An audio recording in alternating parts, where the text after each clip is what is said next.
Okay, welcome everyone. Today we'll be talking about the business environment. But unlike last time when we talked about the task environment and the political environment. Okay, now the next business environment we'll be talking about is the legal environment. The legal environment consists of the legal aspect of the general environment, which encompasses the legislation, the regulation, and court decisions that govern and regulate business behavior. Today, we'll be covering the type of laws that there are within the legal environment, the sources of laws, the legal systems, the business organizations, and the law. We'll be talking about contract law and agency. We'll just throw a little brief explanation to these concepts so you understand what the legal environment is all about. Let's start with the types of laws. Laws pertaining to individuals and organizations can be classified as international and national, public and private, criminal and civil. Okay, so these classifications, while helpful, can overlap in their practice. Okay, while we explain this, we'll explain the overlapping function as we go on.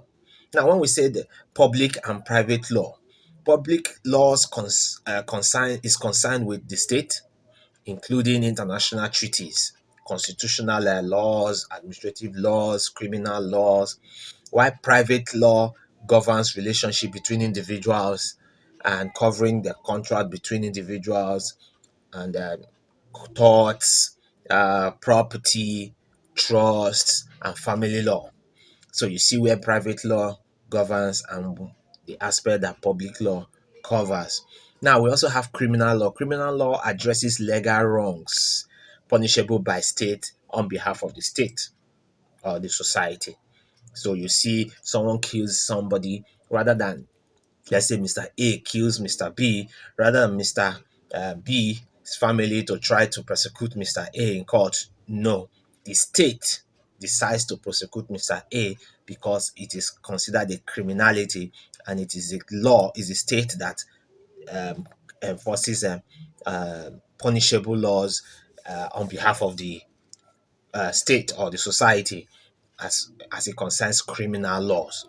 Now, there's another concept called torts. A tort is a civil wrong other than a breach of a contract or trust, where conduct of one party causes harm to another. Common torts include negligence, a case of where you do not do what you have to do, nuisance, defamation when one tries to defame others, and then a case of trespass. All these are all part of what we refer to as civil wrongs and are called torts. Now, we also call another concept under the legal environment is trust. A trust imposes an obligation on one or more person to manage properties for the benefit of others, such as minors or partnerships, which cannot hold property as legal owners. Of course, some people have children that are below the age of 18, and they have properties that these children are supposed to take ownership for. And because they are not within the legal age, those properties are held in trust on their behalf, maybe by their parents or someone that may have been awarded such a office.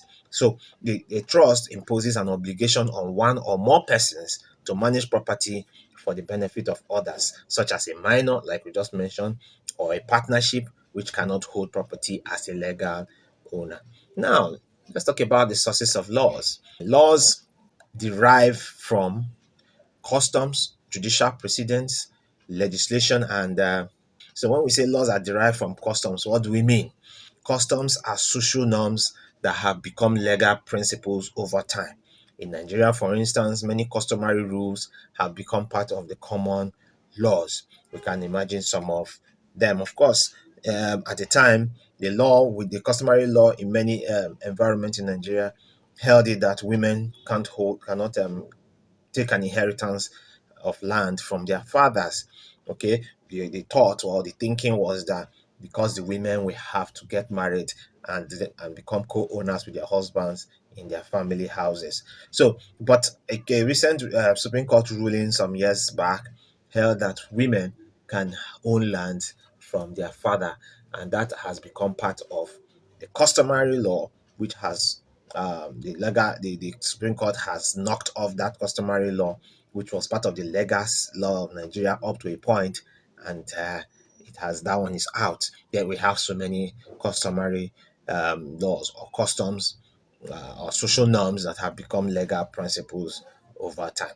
Now we also have another source of law, which is the judicial precedent. Judicial precedent relies on past court decisions to guide current cases.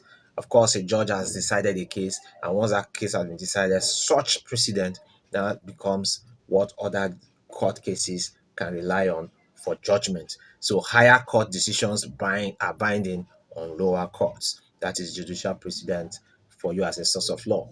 We also have legislation. Legislation is a significant portion of our laws, and it includes business regulations. It comes Most of the legislations comes from the legislation of or statutes primarily initiated by the government. Like we have the House of Representation, House of Reps, and House of the Senate that make laws, and these are part of the legislation of the land, either it's concerning business or not. So, understanding the legislation of the environment and the businesses, the law as it concerns businesses helps the entrepreneur to understand the legal environment of a place. So we also have legal systems again. This is another concept that's important to understand the legal environment. A legal system enables individuals and organizations to operate and resolve conflict. In some cases, they call them legal frameworks upon which businesses can resolve conflicts and operate. Now, the court plays a central role in interpreting laws and administering justice. So, business organizations and the law, it's quite important that entrepreneurs understand how business organization and the law handshakes. That is very, very important to the entrepreneur. The law influences every aspect of business operations, all right, and it provides both constraints and assistance. Key areas that key areas involved or key areas include contract law, agency, consumer protection status, and so on and so forth. Now, when we say business and the law, we said uh, the law influences the various aspects of business operation. In terms of contract law, how does the law apply concerning business in this regard? Now, contract law. Contracts are crucial for business operations, involving agreements between parties that are legally enforceable if they meet certain elements. Such elements include offer, acceptance, consideration, intention to create legal relations, and capacity. When we say offer in the context of contract law, it simply means that an offer is a clear declaration by the offerer to be legally bound if accepted by the offeree. Offers can be oral, written, or implied by conduct. Okay, so this is what an offer is. Then we talk about an acceptance. Of course, if you have an offer, there must be an acceptance. Acceptance must be unequivocal or unconditional. It can be verbal, it can be written, or implied by conduct, but not by silence. All right. So you must explicitly make an acceptance in one of all these forms. Then we also have consideration in terms of contract law. Consideration is the price or value exchanged in a contract. There must be something that you're going to make a consideration upon for you to accept or offer something in return.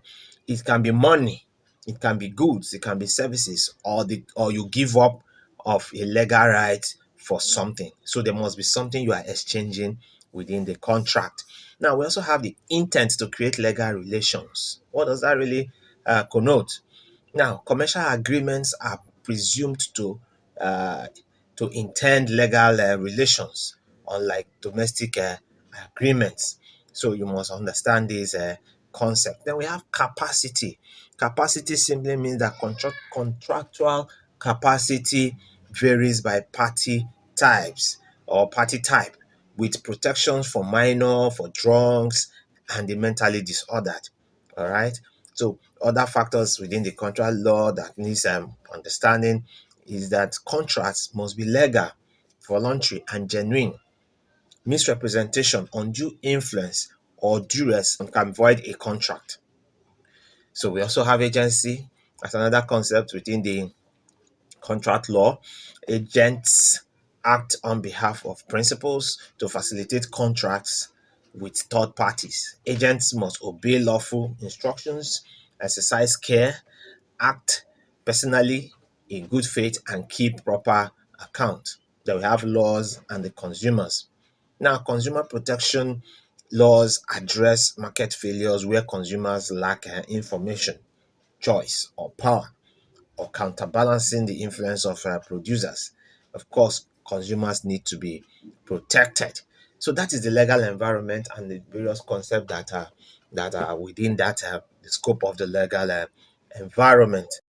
If you have learned from these videos, click the notification button. Please give it a thumbs up so that others can see it or will see it. Always remember to subscribe if you have not done so. Until next time, keep learning.